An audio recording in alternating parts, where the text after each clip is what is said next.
जय श्री कृष्ण।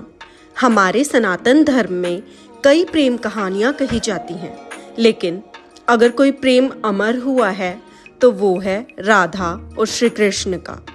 क्या आपने कभी सोचा, राधा जिन्हें श्री कृष्ण ने सबसे अधिक प्रेम किया, वे उनकी पत्नी क्यों नहीं बनी? आज हम जानेंगे इस रहस्य को धार्मिक, आध्यात्मिक और सांस्कृतिक दृष्टिकोण से। यह कहानी सिर्फ प्रेम की नहीं, बल्कि त्याग, भक्ति और आत्मिक मिलन की है। श्री कृष्ण का जन्म हुआ मथुरा में, जेल में, लेकिन उनका बचपन बीता वृंदावन और गोकुल में। वहीं बरसाना की राधा रानी बाल्यकाल में ही श्री कृष्ण से जुड़ गई। राधा कृष्ण से कुछ वर्ष बड़ी थी, लेकिन उनका प्रेम देह से नहीं, आत्मा से जुड़ा था। राधा का नाम श्रीमद् भागवत में सीधे नहीं आता, लेकिन भक्तों के हृदय में राधा सर्वोपरि है। भजन हो या चित्र, मंदिर हो या मन, राधा के बिना श्री कृष्ण अधूरे हैं। राधा भक्ति है और श्री कृष्ण भगवान। राधा प्रेम है और श्री कृष्ण परमात्मा। राधा सुर है तो कृष्ण ताल। इन दोनों का मिलन केवल सांसारिक नहीं, आध्यात्मिक भी था। तो जानिए, इनका विवाह क्यों नहीं हुआ? अब सवाल आता है, जब प्रेम इतना गहरा था तो विवाह क्यों नहीं हुआ? यहाँ हमें समझना होगा कि राधा कृष्ण का प्रेम मानव प्रेम से अलग था। उनका प्रेम निष्काम प्रेम था, जिसमें कोई अधिकार, कोई अपेक्षा नहीं। राधा ने कभी कृष्ण को पाना नहीं चाहा, बस उन्हें प्रेम किया। श्री कृष्ण का विवाह रुक्मिणी, सत्यभामा और अन्य रानियों से हुआ, क्योंकि वह सब राजनीतिक और धर्म पालन से जुड़े विवाह थे। लेकिन राधा से विवाह, यह प्रेम बंधन नहीं चाहता था, क्योंकि प्रेम जो पूर्ण हो वह बंधन से मुक्त होता है। श्री कृष्ण स्वयं कहते हैं, राधा तुमसे मेरा मिलन आत्मा का मिलन है, शरीर का नहीं।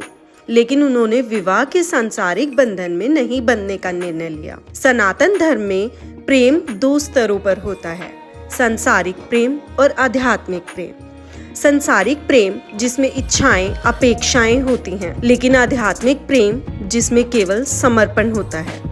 राधा और कृष्ण का प्रेम निष्काम भक्ति का प्रतीक है। यह वही प्रेम है जिसमें राधा ने कभी अपने लिए कुछ नहीं मांगा, उल्टा उन्होंने कृष्ण को विवाहित होने के लिए आशीर्वाद दिया। राधा का प्रेम था जो केवल दूसरे की खुशी में खुद को भुला देना जानता था। क्या आप जानते हैं, रासलीला जिसमें श्री कृष्ण गोपियों संग नृत्य करते हैं, वह राधा कृष्ण के दिव्य प्रेम की चरम सीमा को दर्शाती है।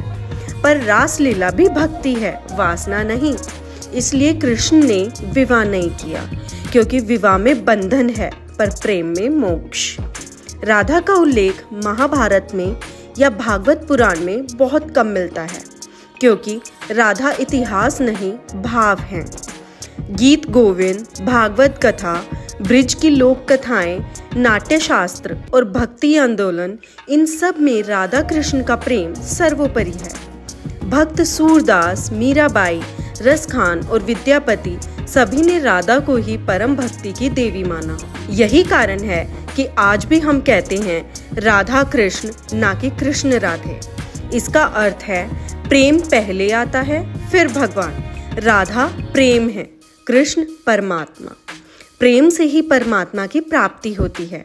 जब श्री कृष्ण द्वारका चले गए, तब राधा वृंदावन में ही रही। उनका जीवन स्मरण, भक्ति और सेवा में बीता। एक कथा के अनुसार जब राधा ने अंतिम बार कृष्ण से मिलने की इच्छा जताई, तो उन्होंने राधा को द्वारका में उनकी रानियों की सेवा में नियुक्त किया। कुछ समय बाद जब राधा के संसार छोड़ने का समय आया, उन्होंने श्री कृष्ण से कहा, अब मुझे कुछ नहीं चाहिए प्रभु, बस एक बार अपनी बांसुरी मुझे दे दीजिए। कृष्ण ने बांसुरी उन्हें दी और फिर कभी उस बांसुरी को नहीं बजाया, क्योंकि अब प्रेम की पूर्णता हो चुकी थी। राधा प्रेम का सर्वोच्च उदाहरण बन चुकी थी। तो मित्रों, राधा श्री कृष्ण की पत्नी नहीं बनी, क्योंकि वे केवल प्रेमिका नहीं, परम भक्त थी। उनका प्रेम हमें सिखाता है कि सच्चा प्रेम पाने में नहीं, बल्कि निश्चल समर्पण में है। राधा और कृष्ण का नाम साथ लेना हमारे जीवन में भक्ति, प्रेम और त्याग का संदेश देता है। तो इस बार जन्माष्टमी पर राधा कृष्ण की इस अनुपम कथा को अपने हृदय में धारण करें। जय जय श्री राधे कृष्ण।